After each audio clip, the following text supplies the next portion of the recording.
Ça va, Dieu merci. Ça va, super. On dit que vous êtes devenu les boss du showbiz, du rap au showbiz. Maintenant, vous avez tout pris, quoi. Ah ouais, c'est ce qu'on dit. On va rapper, on va combien de temps. Vous avez fait studio, on va l'artiste, il fera combien de temps. Maintenant, vous partez organiser des shows pour les artistes. On a combien de temps qu'on fait. Assieds-toi, grand frère, bienvenue. T'es toujours égal à toi. Moi, c'est ce que moi, je suis pas au courant. Actuellement, vous êtes, Deji Forestry, le grand frère, il est venu ici, je l'ai dit. Vous êtes le groupe le plus riche, vous êtes les rappeurs les plus riches de tout le temps en Guinée. Et tu sais, en Guinée, il y a beaucoup de choses qui se disent. Hein. C'est vrai ou c'est faux? Ça commence par c'est vrai ou c'est faux. Je dirais que ça va, on dit Alhamdoulilah. Ah ouais, tout le monde dit Alhamdoulilah. Ouais. Mais quand vous dites que vous êtes les rappeurs les plus riches de la Guinée, c'est vrai ou c'est faux? Moi, je sais pas, je connais pas les comptes en banque des gens. mais tu connais la caisse des gens, en fait, les voitures des gens. Et je vois ta voiture de vidéo! Et les gars, si vous voyez sa voiture, non, c'est pas possible. Faut pas me faire sortir pour aller voir la Les gars, Tu voiture. vas belle d'abord thé ou voiture, café? Café. Café. Je te mets un café rapide. Ça fait Yes. plaisir que tu sois là. Hein? Scandale. Yeah, Bon. man. Grand, je n'ai jamais compris c'est quoi. Pourquoi on t'a appelé scandale? Enfin, pourquoi tu t'es fait appeler scandale? Non, la bonne question, c'est comment on t'a appelé scandale. Ah! Oui. Donc, c'était pas ton surnom. C'est pas toi qui t'es surnommé toi-même, en fait. Non, c'est scandale, ça vient de Moussa. Donc moi, c'était plus Bourg. Moussa, le grand frère. Moussa, le grand frère. Le scandale, voilà, ça vient de lui. Mais je pense que c'est un rapport avec... merci beaucoup. Ouais.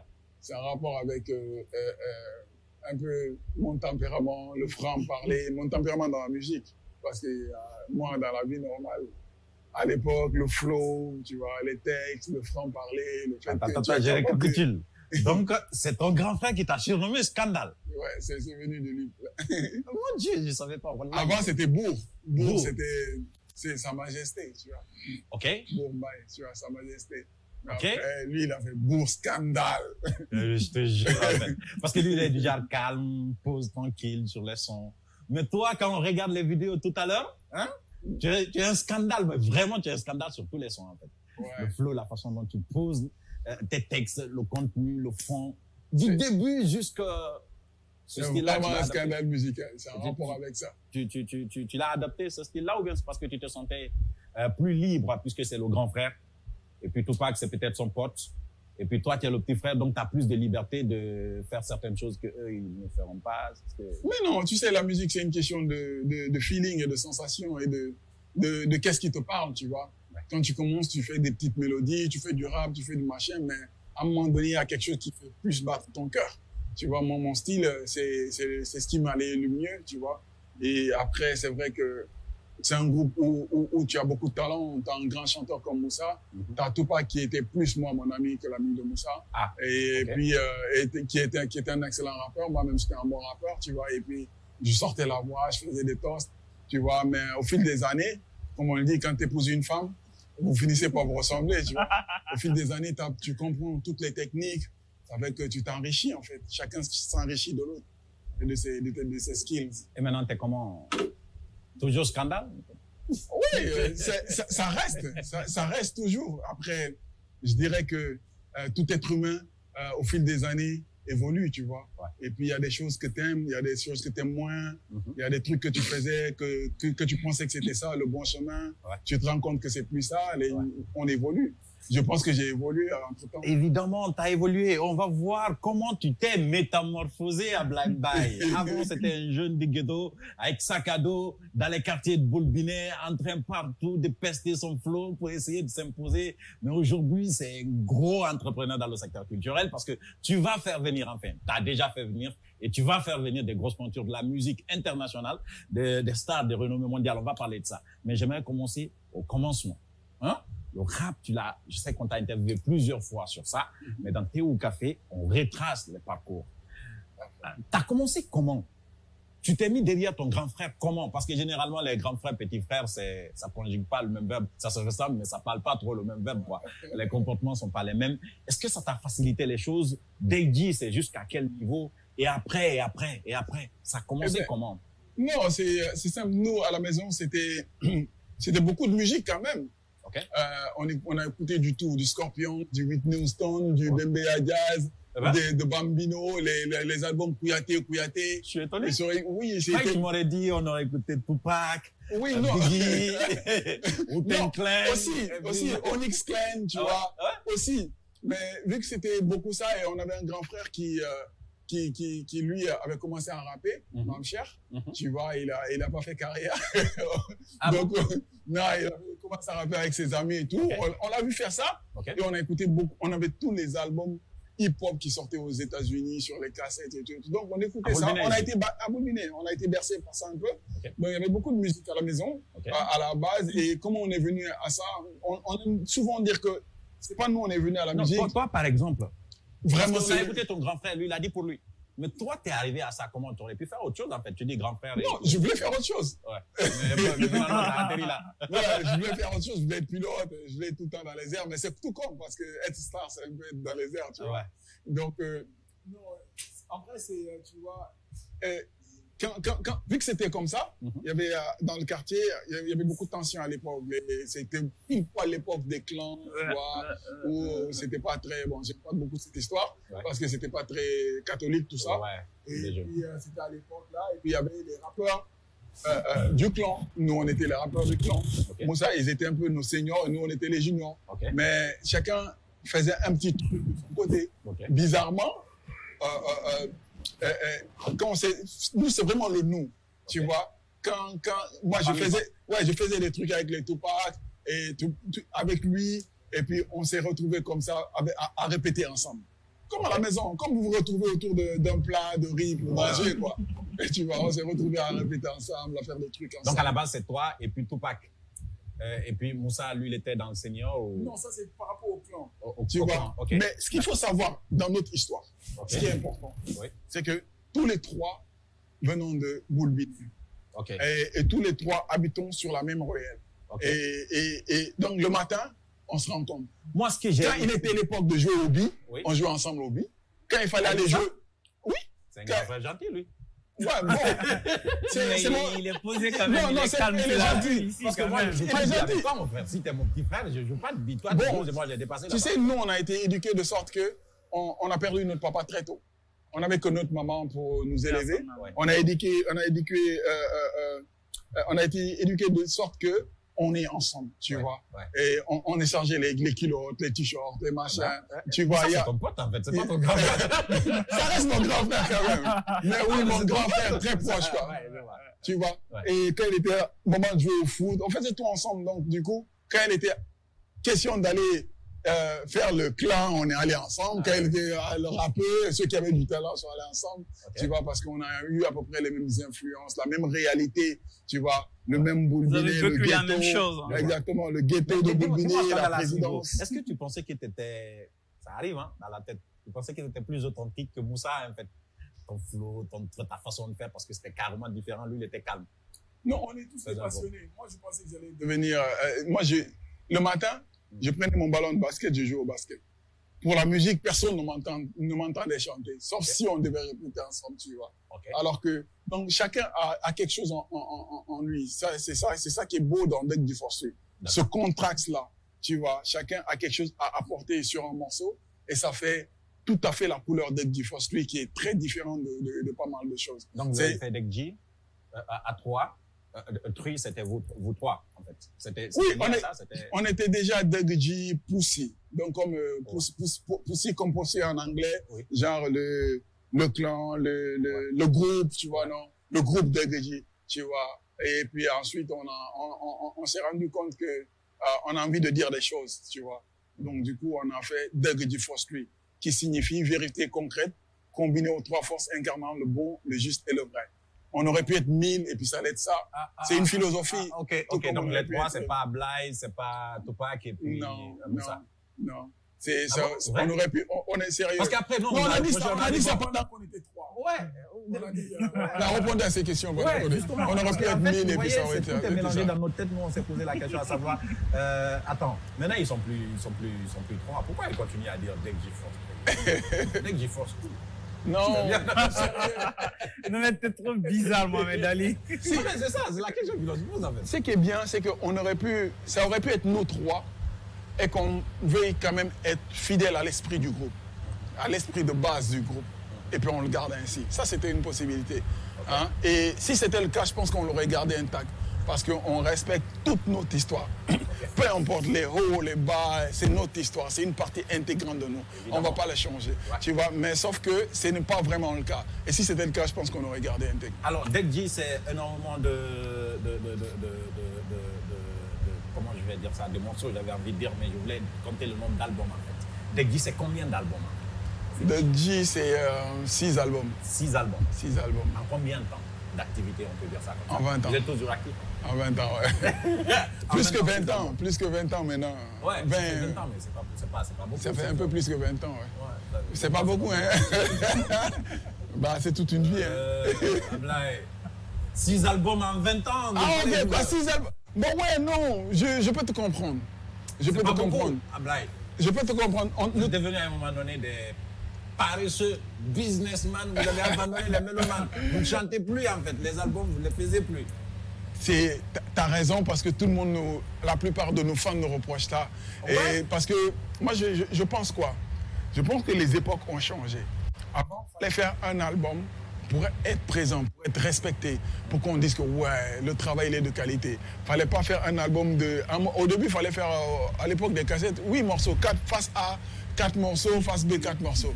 Après, c'est devenu les CD, il fallait produire 19 morceaux, 17 morceaux, ou bien tu n'es pas un travailleur, ouais. Tu vois. Aujourd'hui, il faut juste sortir 2-3 singles par année. C'est comme si tu as fait un album. Ouais. Donc, tu te maintiens. Donc, les écoles changent. C'est comme je l'ai dit dans une interview il n'y a pas longtemps avec Bombo Girassi. On m'a posé la même question. La fille m'a dit, nous, on veut que vous nous fassiez des singles tout le temps. Elle dit, c'est vrai qu'on est trop vieux jeu. On va se mettre à la tâche. On va sortir des singles tout le temps. Et les gens auront l'impression qu'on a sorti beaucoup d'albums. Mais tu as raison, 6 albums en 20 ans. Même, tu vois, on a notre allure. On a notre allure de travail. Quel est votre meilleur album? Je vais voir si tu quand tu parles de classique, dans la même dynamique que ça, Moussa. Quel est votre meilleur album? Je vais voir si tu as deviné ce qu'il pourra dire. Moi, je pense que je vais reprendre ta question en plusieurs étapes. Non, et ne reprends pas. Non, moi je pense que votre meilleur l'album qui est rentré dans la légende, le classique, tu vois, c'est notre premier album. Tu vois, ça c'est Machallah. Maintenant, pour moi, l'album le plus abouti qu'on ait fait reste Dynasty, tu vois. Dynasty? Oui. C'est le plus abouti. J'aurais choisi rester indépendant en fait. Oui, jusqu'à hier, je disais rester indépendant. Mais là, tu m'as encore fait réfléchir. J'ai dit l'album le plus abouti. J'ai pas dit le meilleur. Mais moi, je pose la question à savoir quel est votre meilleur album. Et moi, je t'ai dit que j'allais répondre ta question en plusieurs étapes. Donc, tu m'as piégé, toi. Donc, ça veut dire que c'est toi qui m'as piégé. Là, c'est intéressant. Il a fait un retour à la moyenne. Pour une fois, quelqu'un réussit à te fermer la Le meilleur album reste quand même. Non, pour moi, c'est Reste indépendant. Ce que j'ai diffusé ici une fois. Le meilleur album, c'est Reste indépendant. Ça n'a pas eu. Enfin, ça a bien marché, mais pour moi, et mon morceau. On ne peut pas choisir un de ses enfants, mais Music My Life, c'est un morceau qui me touche particulièrement. C'est ma meilleure chanson, en fait. Eh ben, voilà, je marche sur ta langue. Il y a des musiques que je déteste aussi dans vos chansons, en fait. Oui, moi aussi. Je ne vais pas le dire ici. Non, moi aussi. Tu peux le dire, quelle est la chanson tenir. que tu détestes? Il y a des choses que je trouve que au début, on misait beaucoup sur le morceau, après on est passé à côté de la plaque, tu vois. Ça, c'est nous. C'est un flop, ça? Non, c'est pas un flop. Il y a des gens qui adorent ça. C'est quel morceau, par exemple? Notre premier album, album par album. Le morceau Je me souviens, je préfère de mon passé. Voilà. J'attends la chanson là par contre. Ah ben tu vois, moi personnellement, non, c'est pas un flop. Personnellement, pour moi, la première version est de loin meilleure que la dernière. Okay. Tu vois. Mais ça, c'est des trucs qu'on sait. Ça ne veut pas dire que c'est pas un bon morceau, ça ne veut pas dire que les gens n'aiment pas. Quand on te dit de désigner les 2 meilleurs flops de vos albums, obligatoirement. 2 meilleurs flops. Ouais.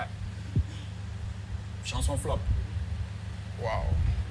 Écoute, je touche du bois. Dieu a fait que tout ce qu'on a décidé que c'était ça le single, c'est ça qu'il faut pousser, c'est ça qui doit être le leitmotiv de l'album. Grâce à Dieu, ça a toujours marché, tu vois. Okay. Et mais maintenant, flops, quand même. Oui, mais flop, c'est ce genre d'histoire que c'est comme je veux ton amour. C'est comme Par exemple, Je veux ton amour, je préfère la version remix à la première version. Mais ça ne veut pas dire que l'autre n'est pas bon. C'est juste que, personnellement, je suis très exigeant quand il s'agit de musique, tu vois. Tous mes collaborateurs savent, tu vois. Je recherche la perfection. Est-ce qu'il t'arrive de réécouter vos albums précédents? Oui. Puisqu'aujourd'hui, tu es devenu un professionnel en la matière. Avant, c'est quelqu'un qui faisait ce travail-là à ta place. Hein? Bonne question, je la vois venir. Je la vois venir. Non, d'accord, moi j'attends la réponse. Je veux dire aujourd'hui. Bon, il y a des choses, quand j'écoute, je fais, on était des tunés. Je suis d'accord. Non, oui, c'est vrai. C'est vrai, il y a des choses, tu les écoutes, mais c'est normal, tu vois. C'est le gamin de... Premier, oui. deuxième, et ainsi de suite. Oui, il y a des choses qui étaient des classiques, il y a des choses quand tu les écoutes, tu vois. Tu dis, mais comment j'ai fait pour faire un truc comme ça? D'accord. C'est pas sur la mélodie, c'est pas sur la gamme, c'est pas sur la façon de chanter. Tu vois, on a toujours été très... Mais tu dis que ça pouvait être mieux sur les techniques, sur la façon de poser, sur la façon de t'arrêter même devant le micro, ou bien la façon dont tu as prononcé le mot alors que la diction, elle n'était pas bonne. Il y a trop de petits trucs que tu as entendus. Si tu devrais changer un truc aujourd'hui, toi, dans ta façon de faire depuis, tu aurais changé quoi? Mais rien du tout. Ah. Ouais, mais rien du tout. C'est la somme de toutes ces expériences qui font de moi le professionnel que je suis aujourd'hui. Professionnel, mais surtout dans le showbiz, on va parler de ça aussi. Hein? Avant Mohamed Ali, moi, je voudrais bien poser une question à Scandal. Qu'est-ce qui fait, en fait, le secret de longévité de Deggy Street? C'est quoi le secret? Belle question aussi, on nous le pose. Ah non, mais laisse tomber. Non, c'est une partie. Non, j'allais pas dire ça, mais je vais quand même aller. Le fait que le groupe reste ensemble, tu vois, je pense que c'est la famille. Aujourd'hui, quand tu prends... Ali, non, mais pourquoi tu interviens? J'ai envie de l'écouter très sérieusement. Non, mais je veux écouter. Je t'ai pas interrompu, laisse-moi écouter. D'accord, je dis rien. Laisse-moi écouter. C'est quoi ça? Désolé. Non, laisse-le aller. Parce que si je prends les groupes de notre époque, beaucoup sont plus ensemble, tu vois. Les bons 95%, 98% sont plus ensemble, tu vois. Et ici aux États-Unis, même les groupes qui existaient pendant que nous on était là, se sont séparés dans beaucoup de coins du monde, tu vois. Donc ça veut dire que c'est comme si les groupes, à un moment donné, avaient cette malédiction. Mais nous, on reste ensemble encore parce que je pense qu'il y a la famille. Ça, c'est un. Mais pour la vraie réponse de ta question, je pense que la constance, aussi, c'est l'effort que tu fournis vis-à-vis de ton travail. Et c'est la force que tu as à te réinventer. Et pour te réinventer, il faut pouvoir te remettre en cause, tu vois. Et ça passe par les tendances, tu vois. Aujourd'hui, la musique, elle évolue. La musique rap, ce qu'on appelait rap aujourd'hui, est beaucoup plus léger, tu vois. Aujourd'hui, on est en train de parler de trap et de beaucoup de choses qui sont qui est toujours le rap, mais c'est sont des dérivés. Qui sont des dérivés. Donc, si tu n'as pas cette oreille à pouvoir te réinventer, à pouvoir... ce qui ne change pas, c'est le fond. Quand tu écris des textes forts, ça va traverser le temps. Mais la musique elle-même, elle change en fonction des générations, en fonction des sensibilités, même en fonction des sonorités, tu vois. Les éditions, la grosse caisse, la batterie qu'on utilisait, pour être simple dans mon explication, la batterie qu'on utilisait, comment on l'enregistrait avant et comment ça sonnait de façon soft, donc légère. Aujourd'hui, les jeunes ne veulent plus écouter ça.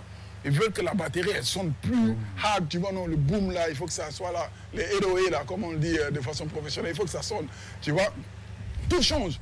Si tu n'es pas là, si tu n'es pas up-to-date, le temps risque de tu risques d'être dépassé, tu vois. Et toujours là, Deggy Street, ça va être d'ailleurs l'une de mes questions plus tard, savoir, bon, je vais poser la question plus tard. Mais j'aimerais qu'on parle maintenant de Merly Prod.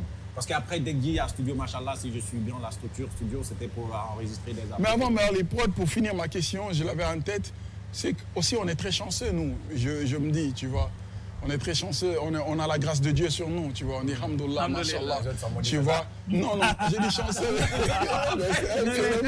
Il y a un phénomène. Je sors de cette émission. Non, regarde ce que tu dis. Nous, on est très chanceux parce que notre groupe a traversé le temps. Il y a 95% des groupes méthodiques est parti. Silatigi se sont déchirés. Les groupes, les gars, Mofagea, ils sont partis, les autres sont partis. Après, tu dis derrière, bah, nous, on est chanceux, on a la grâce de Dieu. Les autres, bah, ils ne priaient pas. Écoutez, tout de suite, je suis d'accord, peut-être pas, mais tout de suite, on a eu un succès fou alors qu'on ne s'y attendait pas vraiment nous, quand on faisait la musique. On a un public qui est resté. Notre dernier album, à chaque fois qu'on dit album, on arrive à remplir l'esplanade. On fait encore des tournées partout au monde, tu vois. Inch'Allah, mon frère. Tu vois, on reste là, je me dis, on a la grâce de Dieu sur nous, tu vois. Il y a beaucoup de notre génération, effectivement, qui ne sont plus là. Parce que peut-être ils n'ont pas très tôt compris, ou ils n'ont pas entrepris, ou bien ils ne se sont pas entendus, ou bien ils sont malades. Ou bien il y a la maladie, il y a la mort. Il y a beaucoup de choses de la vie. Non, je ne me moque pas, arrête tes conneries. Tu vois, il y a beaucoup d'aléas de la vie qui font qu'on doit dire qu'on est chanceux quand même, musicalement, d'être encore là, tu vois. Vraiment. C'est tout? Il y a le travail d'Ambé et tout ça. Bon, ta question, Marley Prod, en fait, vous êtes allé dans la production d'artistes, c'est ça, non? Vous avez eu beaucoup de... Votre meilleur groupe que vous avez produit, c'est... Oh non, ça c'est une question... C'est pas possible. Tous les gars qu'on a produits étaient forts, hein. Ou on les aurait jamais produits. Il ne peut pas faire le choix. Mais non, quel est votre meilleur groupe que vous avez produit dans Marley Prod? Il ne le fera pas. Parce qu'après, il y a les BLZ. Je peux te parler de chacun. Qui sont là jusqu'à présent, par exemple. BLZ, ma dernière interview, j'ai dit que c'était le groupe chouchou de la Guinée et que pour moi, je parle de groupe, hein, je ne parle pas d'artiste. Je parle de groupe, justement, c'est pour ça que non, j'en viens, je t'ai dit que moi, c'était mon groupe préféré, c'était avec Oudi, je crois, et tout ça. Non, c'est pas du business. Non, mais il a raison. Il faut qu'il fasse de politique correcte. Du business dans ma tu m'as posé une question, je peux répondre? Ouais, je peux répondre. Le groupe que vous avez produit, grand. Maintenant, non. Ils sont tous forts ou on ne les aurait pas produits, honnêtement. Non, j'en viens. Le public n'apprécie pas de la même manière. Non, ça c'est le public, ils sont libres. Quel est le public quel est le groupe que le public a assez apprécié, qui vous a beaucoup plus rapporté? C'est ça le meilleur groupe. Ok, aucun groupe ne nous a rapporté, même pas d'être du Fossuy. Oui, c'est autre chose qui me rapporte de l'argent. Non. Non, en tant que producteur? Non, maintenant, non, tu parles financièrement. Ouais. Tu sais, il y a beaucoup de rapports. Ouais. Même dans la question précédente. Non, mais il va t'avoir celui-là. Non, en fait, j'adore ça. Je m'assois, je vous regarde, j'adore la repartie. Je sais où il va. Allez-y. Non, il y a plusieurs rapports. Ouais. Tu vois, ces groupes nous ont énormément apporté, tout comme on les a apportés. L'argent. Ne serait-ce que... L'argent. Oui, j'en viens. Ouais, non, c'est ça. T'as vu, non? La casquette est partie déjà. Ouais, la chose. Ne laisse tomber. Rien. Non, honnêtement, ils nous ont énormément apporté tout comme on les a apportés parce que c'est ça les relations humaines. Ouais. Mon enfant de 6 ans m'apporte, il me dit des choses que j'ai dit, oh, ok, tu vois. Mais maintenant, businessment parlant, on a eu plaisir à le faire, tu vois. On a eu plaisir à exécuter un projet qui nous tient à cœur. Ce projet, c'est quoi? C'est pour ça que je dis, ils sont tous forts. Ce projet, c'est de ne pas voir un talent qui en vaut la peine et dire, ah non, c'est pas grave, moi je suis Deg du Fossuy, j'ai pensé qu'à moi, tu vois.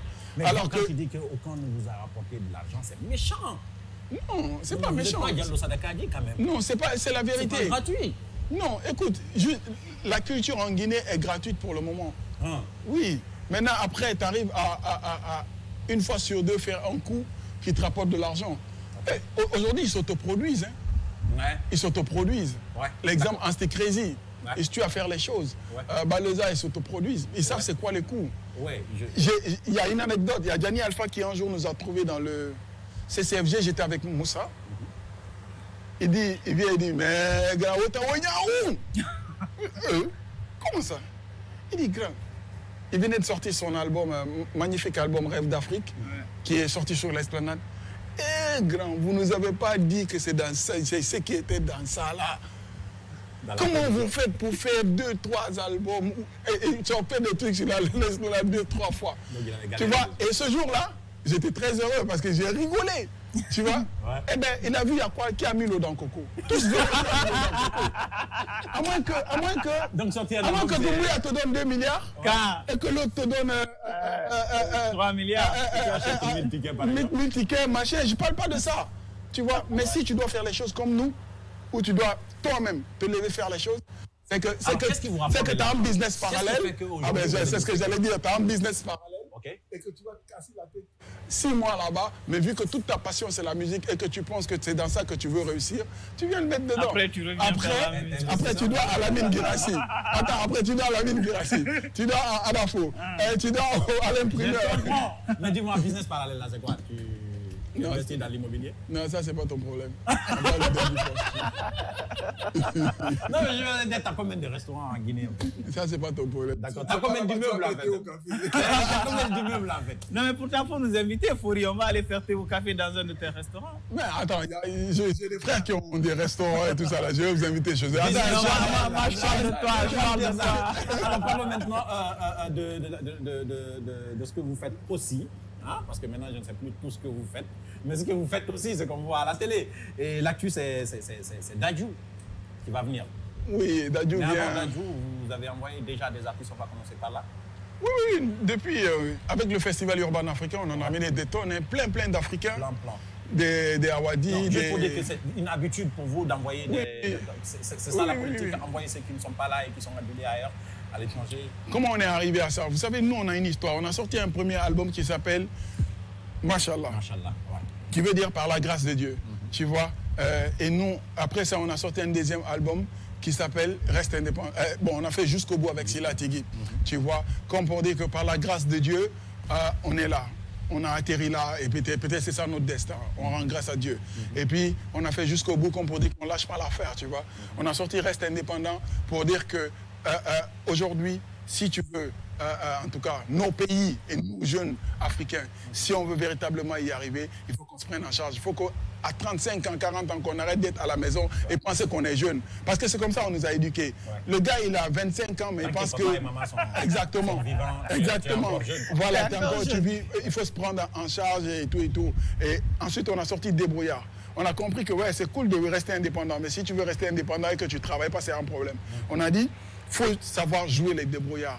Il faut faire le banabana. On les respecte, les sireurs, le gars qui fait la boutique. Et s'il faut aller à l'école, il faut aller à l'école parce que ça aussi, c'est un autre gabé. Il faut y croire, il faut te battre, il faut y arriver. Débrouillard, tu vois. Et ensuite, on est venu à Dynastie. Donc, on dit, c'est pas fini. Là où on était, c'est pas là où on est, mais il y a du chemin encore, on a encore des rêves. Mais au moins, on a bâti une dynastie. Okay. Tu vois, on a produit des groupes, on a fait des trucs, on a fait avancer des choses dans le pays. Donc, on a fait dynastie. Ce qui revient à ta question. Donc, chaque album a une histoire. Chaque album, et on a toute une histoire. Donc, c'est jusqu'à ta question. Ouais. Pour nous, tout est question de suite logique. Je vais écrire votre histoire en biographie, en fait. Quand vous allez... Mais vas-y. Donc, tu vas pas écrire... Faut pas le faire quand on va mourir. Donc, tu vas pas le faire quand ils sont en vie, post-mortem, quoi. Non, c'est moi, je vais le faire. Il y a Sansi Kaba qui nous dit tout le temps, il faut qu'on écrive ça. Il faut qu'on écrive ça. C'est ce que je voulais dire, en fait. Il y a Gando qui nous dit aussi, il faut qu'on